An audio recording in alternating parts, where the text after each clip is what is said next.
Salviamo il fiume, è un grido di dolore, quello che si leva dalla vallata, un grido di dolore per proteggere il Brenta, un grido di dolore che a Venezia proprio non vuole essere ascoltato. Ivan Pontarollo, da sempre in prima linea nella tutela e valorizzazione della Val Brenta, è molto preoccupato per quanto potrebbe accadere se venisse realizzata da un privato la centrale idroelettrica in località San Gaetano. Togliamo acqua a un tratto di fiume importante per la nostra economia locale, ma anche per l'ambiente e la fauna ittica che c'è in questo tratto, curata molto bene dal bacino acqua Fiume Brenta.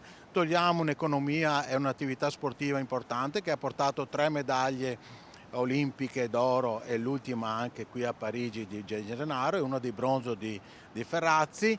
Togliamo anche la possibilità di imbarco ai 50.000 ragazzi all'anno che vengono qui a fare attività sportiva e didattica sull'ambiente fluviale. La diga porterebbe ad una riduzione in questo tratto della portata del fiume e il rischio per l'ambiente, le attività sportive ed economiche è troppo elevato, tuona Pontarollo, e così la battaglia è portata avanti anche nelle aule di giustizia.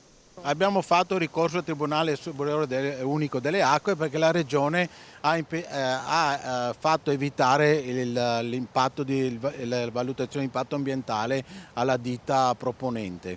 Noi ci siamo opposti, ma nonostante tutto abbiamo avvisato anche la Regione e qui faccio intervenire direttamente Luca Zaia se ci tiene tanto a noi veneti e anche al nostro territorio.